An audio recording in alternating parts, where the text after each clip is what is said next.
Thank you for downloading this podcast from the British Theatre Guide. For more information about British Theatre Guide, please visit britishtheatreguide.info.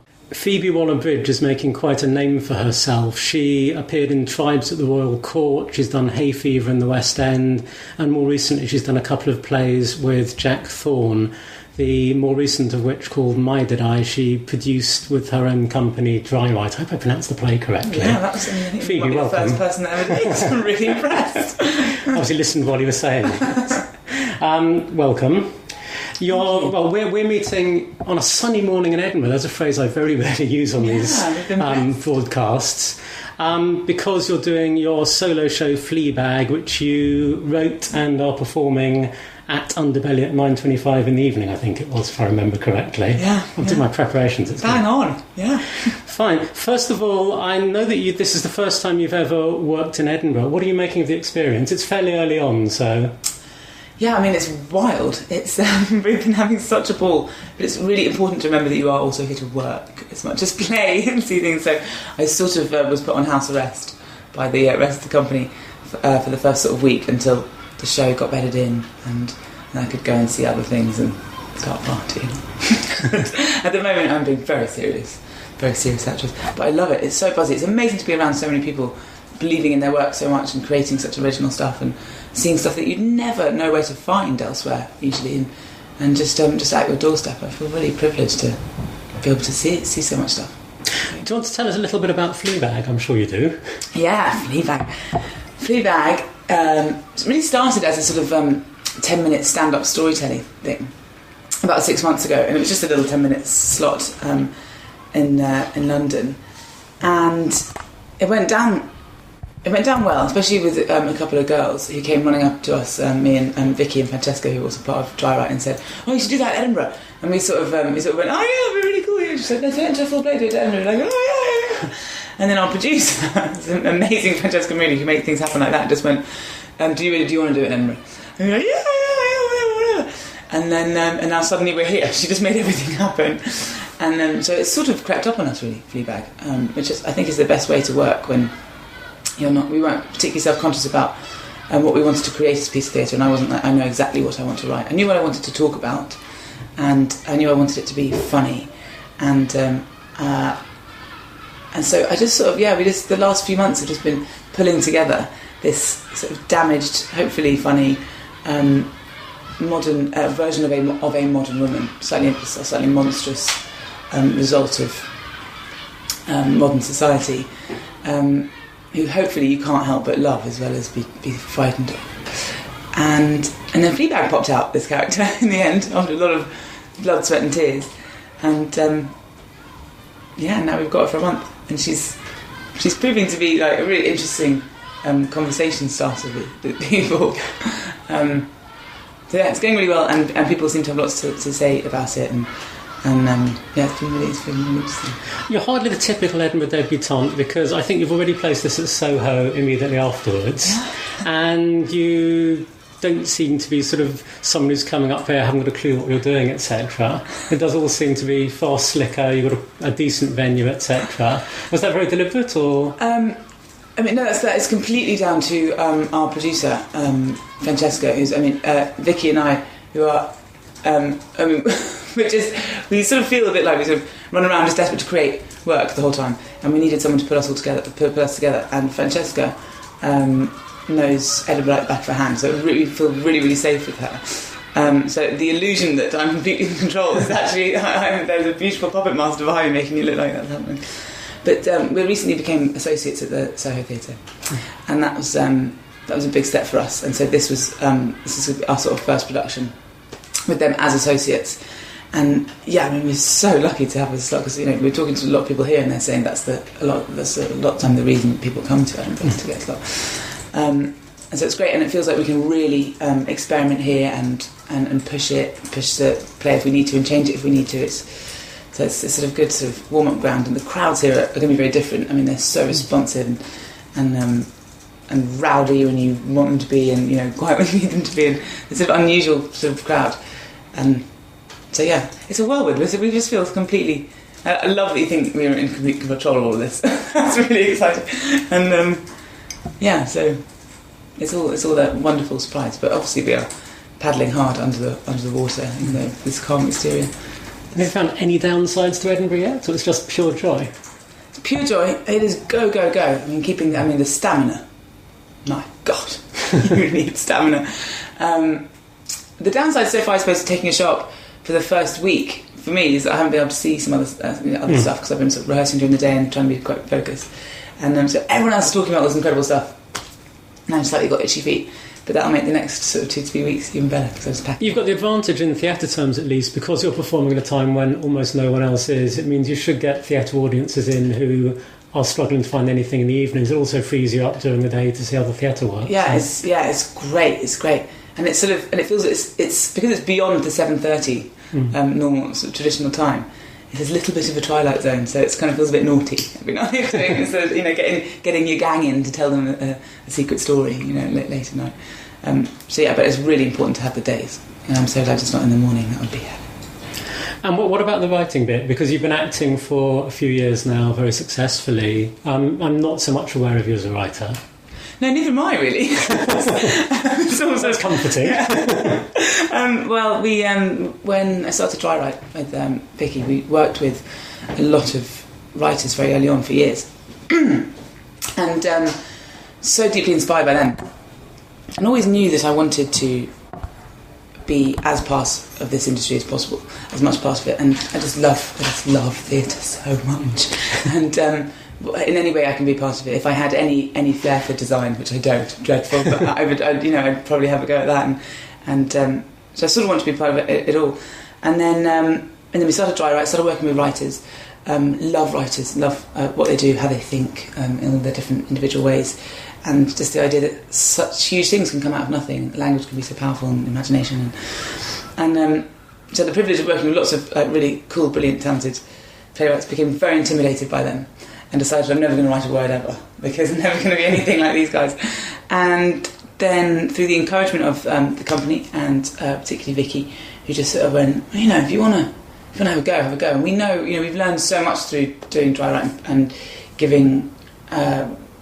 pushing writers in different directions and kind of like pushing them out of their comfort zones and giving them interesting briefs. And we're always really audience-focused company, so we really want to find out what makes audiences feel certain things. And we were experimenting with that from a facilitating point of view for so long. It suddenly just felt like a less terrifying leap to just jump in for a bit and have a go. And then and I think the first time it's probably the easiest, because you don't know the rules and you're not frightened, and you just sort of go, I will discover at the end of this if I'm terrible at this, and that's fine. So yeah, it just felt like a kind of fearless charge this time. Was it a lot easier writing for yourself? Would you find it more difficult if you've been writing for, say, a different actor or actress, or for a company? I think... I don't know. I suppose knowing that, particularly with Fleabag, with this material... I really did feel like I knew how it needed to be delivered and the feeling behind it. And I think because it's really important to me that it doesn't cross over into sort of gratuitous, because it's quite naughty and it's quite sort of filthy, that it doesn't, the sort of gratuitous sort of stand-up-y kind of pun-tastic routine. And because I trusted that I knew that, it meant that I didn't have to signal things too much when I was writing. Of like, this is the serious thing, the whole way through. I could really... but having written for actors before, I've done sort of short pieces and worked with the Oxford School of Drama and stuff.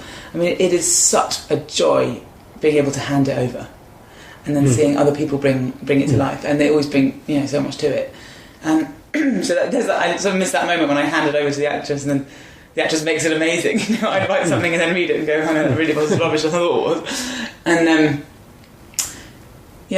but I do sort of feel like two different people. I mean, there are some moments when, if I kind of mess up my line or something, like the writer bit of me gets really angry, and it's like, Phoebe, pull yourself together. It's just, you have to honour the writer here. And then if I'm sort of going, I think what I did was better. So it's really sort of multi-personality disorder going on. But so yes and no, really. I think you've had the good sense. Sometimes, particularly in Edinburgh, also elsewhere, you see a play where the person has not only written it and performed it, but decided to direct it themselves. And it's a recipe for disaster. Some people are talented enough to do it, but not very many. Well, I think you just need to have an eye. You need to have a perspective on the show that, you know, from the outside in. And also, I wouldn't have a clue. I mean, it would be a disaster. I mean, all I know is where the audience are. And that's pretty much it. I'll just face them and then just talk. Yeah, I think it's incredibly important. I'm very lucky with Vicky because we've been working together so much, and really we had. I mean, poor woman. She was also the dramaturg on the script, so we spent most of our rehearsal time developing the script, and there wasn't much time. And then on the last day of rehearsal, we felt like we'd got to the place that we were ready to bring it up. And so Vicky had about 7 hours to direct me, which was so cruel on her because she was like, "Why have you done this at all?" But so I was also very lucky in that through developing the script, I was finding out who the character was and what the tone of it was, and yeah, we have a really good shorthand. I don't know. I have no idea what would have happened if I gave this play to another director who doesn't know me, who doesn't know how I work, and then asked them to direct Fleabag. Because it's really important, I think, with this piece to know that we were both exactly on the same sort of trajectory with it. It would be very easy to tip it over into farcical comedy or possibly lose the humour, and you somehow got the balance absolutely perfectly right, which I suspect is down to the two of you, not just, or the three of you, both of you, plus Vicky, you the actor and you the writer. Yeah, exactly. And then even more, I mean, it really, we, as a whole sort of team, it's incredibly creative. We have our stage manager, Charlotte Brity, in the room the whole time, and she's always our barometer, because she sits there so quietly, and then if we get in a panic, if we get stuck, just immediately bring Shah in and just say, what do you think? So everyone's got a say in it, and it's so important to us that people keep talking to us and give us their honest reactions. And Vicky's a bit of the saving grace of it, because it could have gone off and that could have fireworked in any kind of direction. Just to keep it grounded and to keep it truthful and to make it a real person and not just a string of sort of stories or anecdotes or Taking you across your career, what made you decide you want to become an actress? I'll start with the actress bit. We can do the writer, etc. later. The actress bit. What made you decide, of all things in the world you could do, to become an actress? It just seemed so fun, and it was just when the opportunity to play that much and then be paid for it, however small the amounts were, just seemed like such a ludicrous idea in the first place. I was just like, someone's tricked us all that we're allowed to do this. Also, just really sort of showing off an attention-seeking child, which I was, and it's always sort of been obsessed with storytelling and jokes and holding people's attention and the play of all that. So I always knew from when I was 5. Deeply irritating child, I think, needing to have the stage, and then went to college, always did drama, always did, and just knew, and then decided I was going to go to university and follow my English literature sort of passion, but then auditioned just before I went, just in a kind of maybe if I just, and then got into drama school. So then everything went. Had to say goodbye to English lit, which was sad, but it's totally worth it because I had a fabulous time. But it's a crazy job, but it's a wonderful one, and I would never discourage anyone actually. And didn't no one explain to you that 92% of actors every week, apart from this week when they're all working in Edinburgh, sleeping on floors and getting a profit share of no profits, that 92% of them are sitting around desperate they might get some work at some point in the next year? Yeah, they did. You just choose what to listen to, really, don't you? And I sort of nod and smile and go, I'm sure. And you go, I'm sure that won't be me, I'm sure that won't be me. And for the whole time through drama school, I'm going, it won't be me. And the best thing that happened to me was that it was me. The moment I left drama school, I just, nothing happened. For how long? 2 years, just nothing happened. And I was incredibly, as lots of actors, you get quite disillusioned and depressed, and then I realised that being depressed was incredibly boring. I wasn't getting it, and no one really cared. No one really cared, and so I turned it into rage, and I turned it into dry write, and actually that was when you can find something to propel you into making stuff. That's really great. And then I couldn't understand why every other actor in the world wasn't doing it. Because you get to, if you can flex your muscles in any way.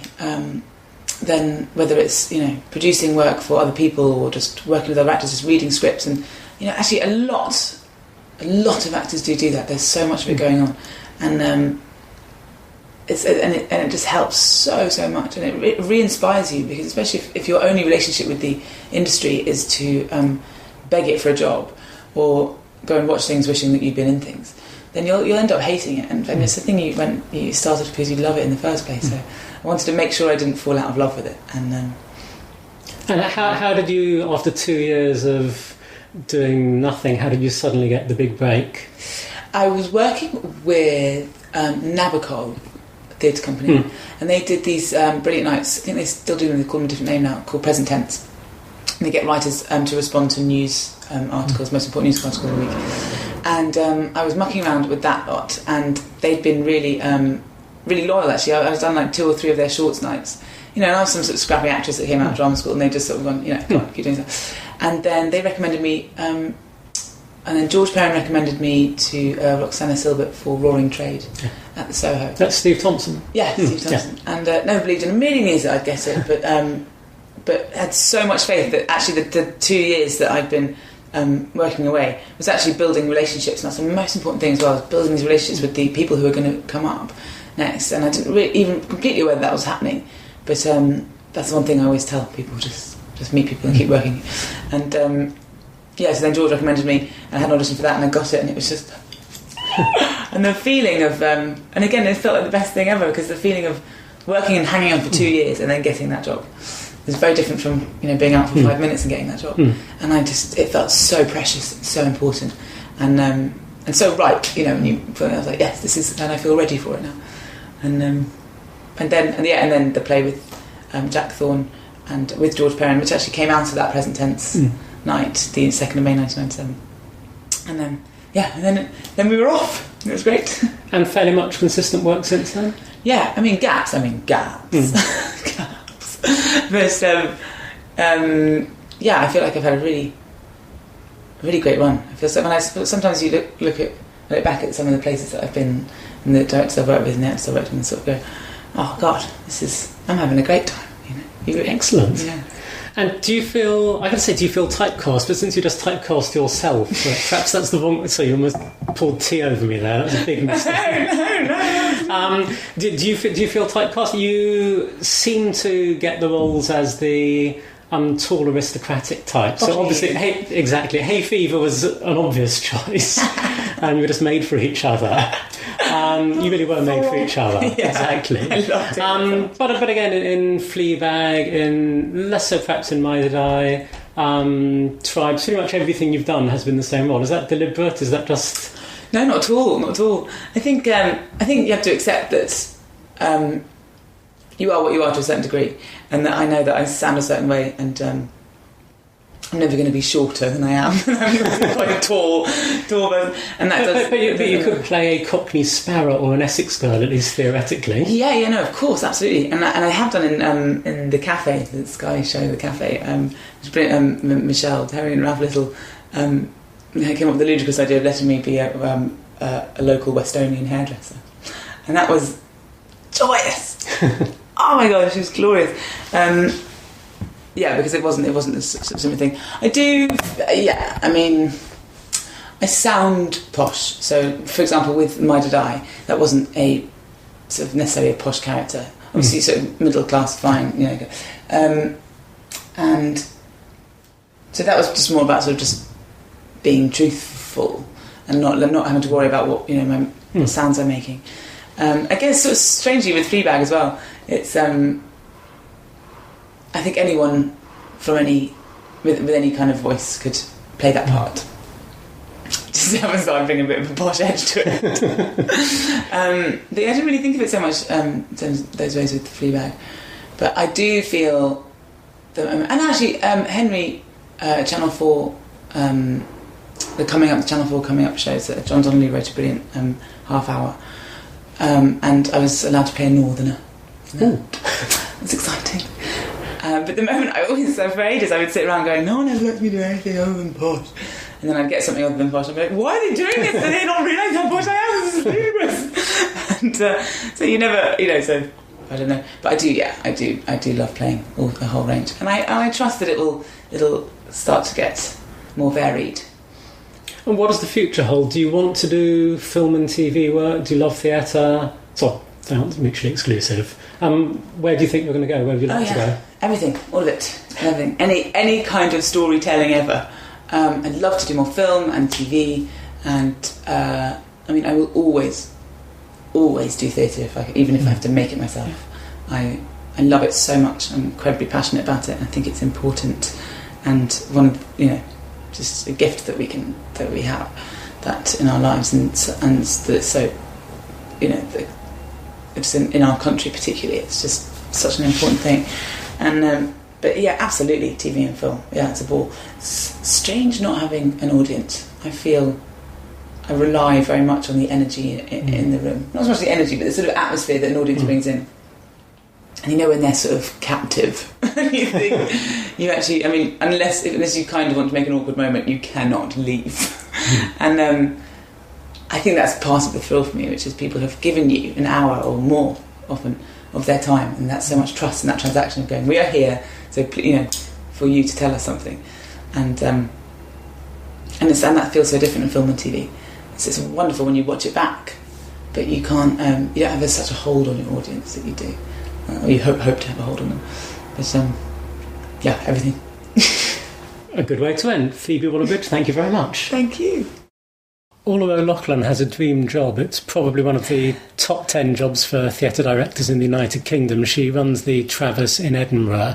It must be like two different jobs, because 49 weeks of the year she runs a fairly normal new writing theatre. 3 weeks of the year she runs the hub of the Edinburgh Festival Fringe. Orla, welcome. Thank you very much. You should be looking happy today, because we've just discovered that Traverse has won 4 Fringe firsts in week 1, which is a real feather in your cap, including one for Kira that you directed yourself, so Indeed. Congratulations. Thank you so much, thank you. What does the Edinburgh Fringe mean to you? It's the pinnacle of our year. It's the moment that we feel intensely under the spotlight. And we have the great privilege of having the theatre industry, not only of Scotland, of the United Kingdom, but of the world, come to our door. So it puts us under a huge amount of pressure, but it's also such an enormous opportunity for us to showcase our work, and work that we believe in and feel is important has a showcase. And in this case, this year being a British Council year, that's an international showcase that we can provide. So we take our job as presenters very seriously, alongside our job as producers of our own work. And this year we're producing 5 of our own shows, which I think might be unprecedented, even for the Traverse in its 50 years, that alongside looking after all these visiting companies and events and talks, we're putting on our own work. So that's where you find me today, rehearsing the next one up that opens next week. Indeed, and it sounds amusing to me, so I'm hoping I hope it's meant to be amusing. No, it's definitely. I think yeah, if you don't find this one funny, I think we're in trouble. Do you want to tell us what it is? Sure. Today we are rehearsing a play called A Respectable Widow Takes to Vulgarity. It's a short play by Douglas Maxwell, which I commissioned last festival. And it was performed last festival, script in hand, having had 6 or 7 hours rehearsal. And it received such an enormous response in that very quick one-off 9 a.m. performance that we then programmed it as part of our play Pioneer Pint season in collaboration with Orrin Moore. It was nominated for a Cats Award for Best New Play, and we couldn't resist bringing it back for our festival audience, because, as you say, it's a real rib tickler, but actually it has something very serious to say about grief and grieving and the role that language can play in that. So it's lovely to dive back into it, especially having the original cast. And also Sabrina Mahfouz did an early play last year. Exactly. Is that the same one? Is that the one? It is. Although she's decided to do quite a significant rewrite, whereas Douglas hasn't touched a word of his original play really from last year. Sabrina has gone back and really reworked her piece. And again, it received an amazing response last year. I certainly loved it. Oh, It was a good. wonderful piece, yes. As part of the Dream Plays, we brought it to Oran Moore. Again, fantastic reviews and response. So again, we felt, let's bring it back as a fully fledged, albeit lo-fi production. Because again, she has something very important to say, and she says it in a very distinctive and a beautiful way. So yes, very contrasting pieces for 9 a.m. in the morning, but ones that we're really delighted to bring back. When do you start? Is this your first year of fully programming the No, Fringe? I did programme last year's. It was one of the first things I did. I arrived here in January, and our deadline for finishing programming the festival is somewhere sort of February, March, so I was right into it. But what I've had with this year is much more time to engage with the work coming in, travelling more, meeting the companies, seeing more work. So I've had more of an opportunity to immerse myself in the curation of the programme. And are you pleased with the results? I'm very pleased with the results. I'm quite overwhelmed with the results, I have to say, that the work has been received so well. Yeah, and as today's announcement about the 4 Fringe Firsts, the amount of press coverage, positive press coverage, it's a fantastic feeling, to be here this year, especially in our 50th year. Yes. When I felt we really did have to step up to the mark and ensure we were seen as relevant and challenging and provocative as ever, and hopefully, setting ourselves in good store for the next 50 years. That's really what I want to focus on, the next 50 years. Is it difficult taking over a theatre like the Travers that has got such a tradition? Absolutely. When I was offered the job, I actually felt quite frightened because, as we all know, it's kind of a legendary place. I've travelled as far afield as Montreal and walked into theatre buildings where they've told me they've modelled their foyer and bar on the Travers.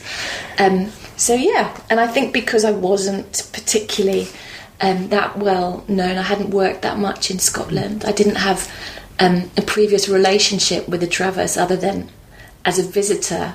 I felt I had quite a lot to prove and quite a lot to maintain, as I've said, in terms of the reputation and quality that people expect at the Travers, especially at this time of year. So yeah, it was with some trepidation, but then I like a challenge. So I thought, I can't not take this opportunity. It's just too much of a thrill. And having been here now for 18 months, I have to say, I agree with you. I think I've got one of the best jobs, if not the best job, in theatre in the UK. It's a rare privilege, really, to be able to programme a new writing venue year round and produce our own work, as well as, oversee this amazing 3 weeks in August where we become the centre, really, of the festival, the Fringe Festival, particularly for new writing and serious drama. And then also this kind of international dimension that's always been there, where our work is travelling all over the world and overseeing that. So it's juggling, we juggle many plates. Does it help you that Scottish playwriting is so strong at the moment? Well, that's why I'm here. That's why I'm here. I think we have the best writers in the world. I really do. So, it's an embarrassment of riches, and I think we're really living in a golden age for Scottish playwriting, and I think that about our more established writers, as well as the new breed coming through. I think there's a really exciting counterpoint between, as I say, the more established writers who are tackling, these big political global issues, and then the new writers who are doing exactly the same thing but in quite a different way. I think a lot of listeners will probably be familiar with names like David Gregg and David Harrower.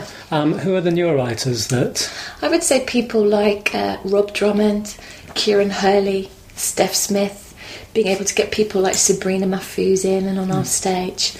And I guess in terms of the more established writers, people like Zinni Harris, Peter Arnott, they're still all very much part of the stable and part of the fold. And so, although I talk about the next 50 years, that's not only about committing to the new wave of Scottish talent. It's about making sure we keep a firm arm around and support our more established writers. And I think it's really interesting the dialogue that newer work, a newer voice, newer perspective can have with our more established writers. Coming to the Travis must have been a big change, because you were at Pentibus before, which is a very different kind of theatre company. Yeah, very different. Did you always feel that running a building was something that you could just take in your stride? Because I don't know if I would have assumed I could take it in my stride, but my training was in quite large theatre organisations. I trained at the National Theatre down in London. I was an assistant director at the Donmar Warehouse for just over a year, and then I became an associate at the Royal Court down in London. So I kind of grew up and learnt my craft in quite well-established organisations, buildings, and I love them. I love being I love having a home and having a team, and that role of host I think is quite important to me, as well as sort of taking on artistic responsibility, and then going off to Pentibus to the wilds of the Welsh borders, making work in pubs or caves or shopping centres or in fields was just a very different experience, and something I thought I should do to get out of the buildings and just explore what else there was to offer, especially in rural communities just outside of the London bubble that I was very well kind of immersed in. But no, I always wanted to come back to a building, and I love being building based. And there's a whole wave of new young female directors coming around. So Vicky Featherstone was National Theatre of Scotland, is now at the Royal Court. Yeah. Josie Walk's taken over the Donmar, Inda Ruby Singham at the Tricycle, and I'm sure many more. Those come to mind immediately with you. Mm-hmm. Is there a reason for that trend suddenly happening? Because before that, I think there'd been Jenny Topper at Hampstead and probably one or two others, but it was really rare to have a female artistic director of a theatre. Well, I'm not the first at the Traverse. 25 years ago, Jenny Killick was at the helm, as a very young woman in her early 20s. So, and she was a fantastic artistic director and someone who's still spoken very highly of. And I'm delighted to say she came back this year and I met her. I don't know what is to account for the new wave that women are now taking more high-profile jobs. I wonder if it's because I'm part of the first generation where I kind of didn't question that I could do that if I wanted to. I certainly haven't felt that anything has held me back that I've been aware of. I've worked hard and I've identified where I've wanted to be. I'm ambitious. And I wonder if that's part of it, that I'm lucky enough to be part of a generation where, certainly in this industry, and I know it's not the same for everybody, and there are lots of different stories and experiences, as there are in any field, as you kind of climb the echelons of it. But no, it's hard. It's hard because I can only speak to my experience, which has been overwhelmingly positive. And what have you got planned for the Traverse of the future? Do you want to just kind of continue as things are, producing lots of Scottish plays, some other stuff, and having that 3-week binge every year? Do you want to try and change things at all? I think one of the things we're really interested in pursuing is finding another space, a third space during the festival, so that we can really engage with and present work by more emerging experimental artists. That has been done in the Fringe in sort of little rooms at the Traverse before now. Are you thinking about on-site or elsewhere? I think anything's possible at the moment. I'm quite interested in the idea of a pop-up venue that might move around the city, just taking our work up and out a little bit more. Because we're at such capacity with the spaces that we have already. I'm quite interested in finding something a little bit more mobile and mercurial that could maybe surprise people out and about, because if you're not someone in the know about where the Traverse is, we can be quite hard to find. We're slightly off the beaten track, away from kind of Bristow Square and that hub, and I wonder if we could maybe bring our work up and out a little bit more, and as I say, be able to use the festival as a time to engage with more emerging artists, because at the moment Trav 1 or Trav 2 during festival doesn't feel the right time and place for giving people their first break or trying out something that really is in its embryonic stages. Is that because of the commercial imperative, or is that just No, a I feeling think it's too much exposure for... I think it's the expectation that if you come to the Traverse, you see something that is finished, well-formed, rigorous, crafted, and ready. And so I'm interested... and there's absolutely a place for that, and people want to see that. But I suppose I'm more interested in the forest fringy summer hall, something a bit more live and dangerous, maybe. That we've started to explore in the breakfast plays last year, and on Mondays, which were traditionally our day off, more and more we're trying different things. So, for example, this year we're showcasing the work of students who've just graduated from Edinburgh University. But I guess it's getting the real new blood in, giving people their first break, trying something for the first time. You've also welcomed Theatre Uncut, which Yeah. I think to me has been an unmitigated success. Yeah. And the quality of the writing is amazing. The performers on no kind of rehearsal time at all are great. And that is really refreshing. Indeed. Which again is probably something that Travers ought to be doing. Yeah, and that's our Monday slot. So maybe what I'm saying is buoyed by the success of Theatre Uncut, that there is a place and appetite for work that's very much of the minute, that doesn't have a conventional rehearsal period, that's quite off the cuff, and the joy of that and the counterpoint of that with what's happening in the main house or Trav 2, I think is something to be celebrated. That there are many paths to heaven during the festival, and so I want to accommodate as many of them as I can at the Traverse. That all sounds wonderful. Orla O'Loughlin, thank you very much. It's a pleasure, thank you. I'm here on the meadows next to the children's playground, which seems to be appropriate because I'm speaking to leading children's entertainer and now, and previously adult entertainer as well, Howard Reid, who has 2 shows here at the Fringe this year.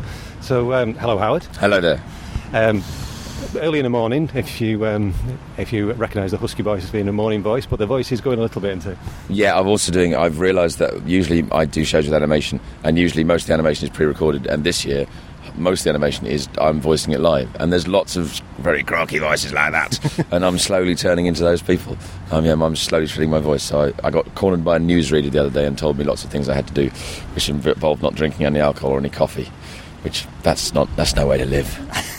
Certainly not in Edinburgh now. No, yeah. So you were famous for The Little Howard Show, which was an adult show. Yes. And then became a children's TV show. Yeah.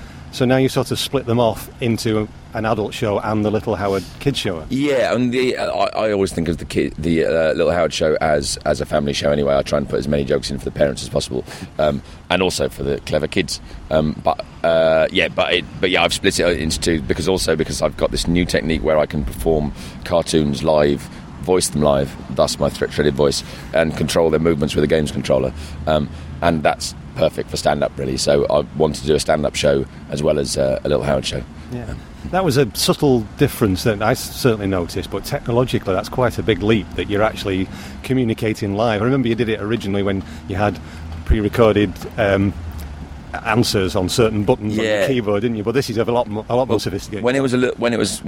When my Little Howard show started off as an adult show, the rather smug comics joke was that I was mechanising improvisation. But it was based on something that Simon Munnery said. He was watching a reasonably hack compare doing what's your name, where you're from, oh, you're a plumber stuff, and he leaned over to someone and said, one day all this will be done by machines. And I heard that and I thought I'd started fiddling with animation and fiddling with live stuff with animation, and so I wondered, is it possible to mechanise stand-up comedy? So it was a database of responses that Little Howard could do. He had an any question section, which you'd think throws up an infinite number of problems and an infinite number of answers that you've got to come up with. But with an adult audience, it doesn't, because the adult audience is always asked the same questions. You find out after doing it night after night after night. He's a 6-year-old boy. Every third person who asks a question would ask, do you have a girlfriend? And so that worked great for adults. And then people started bringing their kids to my adult shows because there's a cartoon into it. So eventually I started doing a kids version as well, and tried to do that for kids. And you can't do that for kids because you can't second guess what kids are going to say, because kids' minds haven't been pinned down yet. Yeah. They were just pinging all over the place, which is what makes doing kids shows brilliant. So I had to ditch that bit of it, and ever since then I've been trying to work out a way that I could do something live with the kids. And now Little Howard comes on, and I can voice Little Howard live, and he comes on and sort of MCs the show and asks if any birthdays in, and there's bits where Roger the Pigeon, who's one of the other characters, comes on and passes on a message to the audience, and they pass it back. So it keeps it much more live, and that really engages the younger children much more, because the show's quite a jokey show, and there's lots of physical jokes in it, but there's also quite a few verbal jokes in it, which really little kids don't get. But if you can get a lot of stuff where the audiences are interacting and the kids are shouting stuff out, then that really engages the younger kids, which last time I did this, I've done a version of this show before, and there was just a section in the middle where you just heard seats starting to be kicked, where the little ones just started, there wasn't enough stuff for them in certain chunks of the show, and their attention wandered. But now I've discovered that if the audience, if the characters can talk direct to them and they get to shout back as much as possible, then the little ones, basically all the little brothers and sisters of the kids whose age it is sort of aimed at, then you can keep their attention. I can imagine from hearing you talk, there are little things both in the audience reaction and in the technology that nag at you if you haven't got it right. You've got to defeat that problem. Yeah. There's a part of the show which I don't want to give anything away, but there's a part of the kids show where one of the audience members becomes integral part of the show, and it involves me taking a photo and loading it into the computer in a certain way, and sometimes that doesn't work, and sometimes and there's one sketch that I have time where Little Howard's doing something on stage where I have time to do it, and sometimes the program I'm doing it with crashes halfway through, and then there's another sketch which I have to voice live straight after that, and once I've had to be voicing something live, controlling a cartoon pigeon's movements whilst trying to fix this up as well. Yes, so there are some things, but there are some things that if you want to, it's a really cool trick, and so I've got to get that right every time, and so yes, so it's worth the stress and the sweat dripping off my nose onto the computer whilst Little Howard's entertaining the troops. I know what you mean about the audience responses, because I've seen a few events at the book festival, and all the adult events you get the same, where do you get your ideas from, what's your writing schedule and that.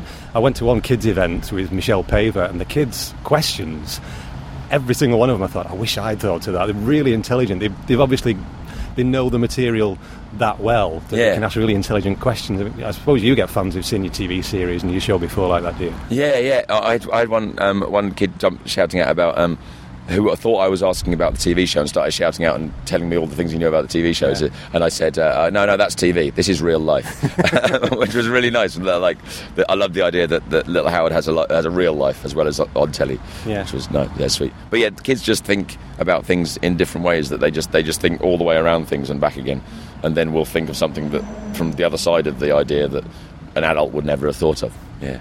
And the kids' show this time, it plays with an idea that you've used quite a lot, that you're always being put down by the child as not being funny. But do you want to just talk about what the premises of the show? Well, the premises of the show, there's an inspector from the government, from the Department of Light, Entertainment and Social Security, which the audience has to remember. The audience, that information is given to the audience, and they have to give it back to me, and we can't carry on with the show until they give that back. So that's another great part of the show, because no one person, especially no one kid, can remember more than any one word of that sentence, which I didn't know it was going to happen at the time, but it's just turned into a really fun bit of the show where it's like the audience has to team together and give me this information. But basically, I've been diagnosed as being clinically unfunny, which is based on the fact that it started when I first started doing Little Howard. It was Howard Reed. The show was called Howard Reed Words and Pictures, and then the next show I did was called The Big Howard Little Howard Show, and the next show was called At Home with the Howards, and the next show was called Little Howards.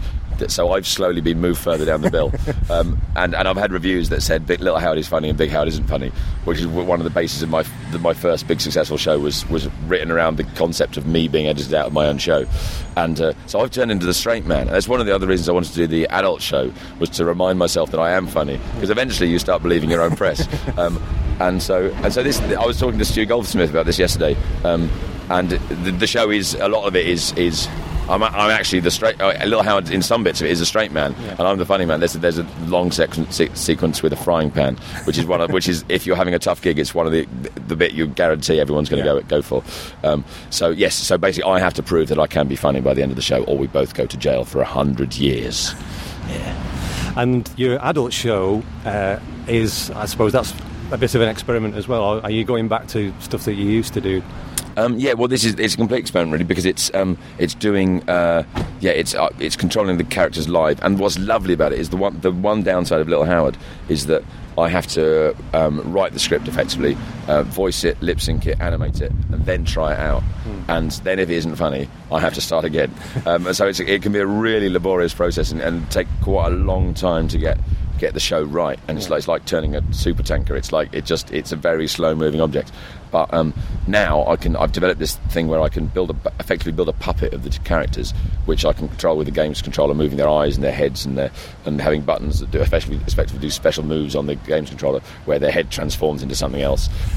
And I can improvise now as a cartoon character and interact with the audience, and the audience can ask questions, and I can improvise and respond to it live. And so that show is slowly evolving, because like a stand-up set, I'm thinking of stuff on the fly, or something happens in the room, and I'm going, oh, that was great, that worked really well, and I can add a little bit of animation in there I can make his arm do something different this time. So that show's lovely. It's slowly growing into a bigger show. And so the beginning of the Fringe, it's very much a work in progress at the beginning of the Fringe, because working at how an audience responds to a cartoon just talking to them. Audiences respond in ways that you didn't expect. Audiences just stare at it initially, so now I just go on and do 2 or 3 minutes of stand-up, just prove to them I'm a funny bloke, trust me, this is going to be funny. And it's very strange. There's bits of pre-recorded animation in it that didn't get a laugh when the audience didn't trust me, and it's basically like showing a 1-minute cartoon that doesn't change at all. But if the audience didn't trust me, that cartoon, despite the fact it's exactly the same every time, doesn't get a laugh. And now there's one bit involving some snowmen, which is one of the strongest bits of the show. We started off, I would nearly ditch because it wasn't working, but it was purely because the audience didn't trust me, because I wasn't coming on stage as a funny person. I was coming on stage as a person worrying about whether his computers were going to work. And now I know they're going to work, and I know I can control them. And we've had some really lovely shows where the audience have started off sort of doubtful about what it is, and then slowly come around to the fact, oh, actually, you're really good at this. This is a great show. I've had some hecklers in as well, which is what I really want, actually. Although not the hecklers we had, because they were dicks. I sort of, over the weekend, I said this show is about doing live stand-up. So if you want to shout out, join in. And sadly, only drunk people in cowboy hats took that advice on board, and so I won't be doing that again. But basically, someone heckled a deeply unpleasant, oh, this is rubbish sort of heckle, and I got to slam them, not only as me, but as God, and as a chicken who talks like Jackie Mason. Right. So you're living out your fantasy, really. Yeah. It's lovely. It's a show that allows me to be myself, but also allows me to be a chicken who talks like Jackie Mason. And God. There's a lot to go wrong with a show like yours, a lot more than a normal stand-up who stands in front of a mic. Yeah, no, there is, yes. But I sort of every so often think, well, I should just come up and do an hour of stand-up. But then I think, actually, I do something that no one else can do. And now I'm doing something, I think I'm genuinely doing something that no one else in the world has ever done, as far as I know.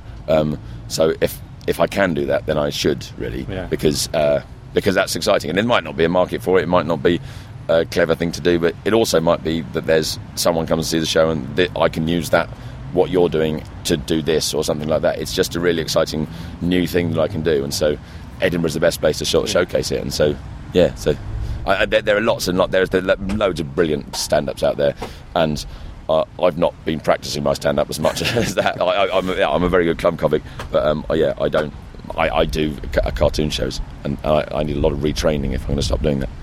I can imagine while you're doing this, there's lots of things that you're thinking, I wonder if I could do this as well. What's in the pipeline for new innovations that you've got? There's a trick I can do in my kids show where where there's a photo of the audience turned into a character, and I want to be able to do that live, but it's a bit too much of a struggle for the computer, because using a decent quality photo in a computer, and you basically have to break it up into different constituent parts of moving faces and stuff, and the computer can't quite cope with it. I can do it, but it's just sometimes it doesn't work, and I don't know why. So I did have an endorsements part of the show where I just took people's photos in the queue, and they just turned up halfway through and went, this is brilliant, this is one of the best shows I've ever, and so thank you very much for your recommendations. And you film them and you force people to give you recommendations for your show, but it doesn't quite work properly. But there's loads of other things. You could have motion sensors so I wouldn't have to use a games controller, and you can have facial recognition things, but that's that's another level of. But I like the fact that I can control it with the games controller, that it's simple. And what's really nice is the audience can see what I'm doing and see that there's no one else there and that I'm controlling it. And yeah, that's quite a sort of impressive thing. And as new Apple Maps come out, you'll be looking at them thinking, I can do this now, I suppose. Yeah. Although, I'm starting to come off Apples. Are you? Yeah, well, they've just turned into machines that sell you stuff. Yeah. Well, I record lots of sound, and every time I record something, it opens it up in iTunes, and then iTunes tries to sell me something, and then it tries to connect to the Apple Store, and they used to be really great machines for creative people, and now they're basically a hub for an iPod. Okay. TV-wise, you've done the Little Howard show. Is that finished now? The Little Howard. Well, we did 3 series of that, and that was lovely, and we did that, and then so that was kind of done and dusted, and then they all moved up to the CBBC moved up to Manchester, and I started touring this, and we were pitching a show. Which actually there's a show that's come out just now. I think started on Saturday, called That Puppet Game Show. Yeah.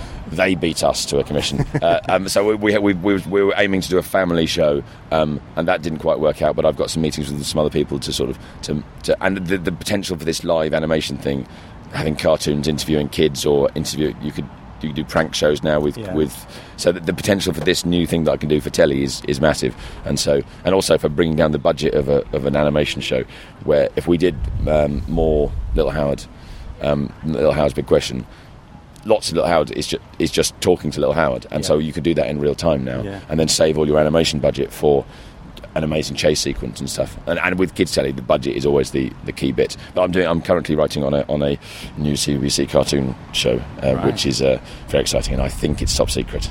So I might have to tell you when you turn the microphone off. Right. Yeah. Right. I shall do that now then. Howard Reid, thank you very much. Thank you for having me. You've been listening to a podcast from British Theatre Guide. For more information, please visit britishtheatreguide.info.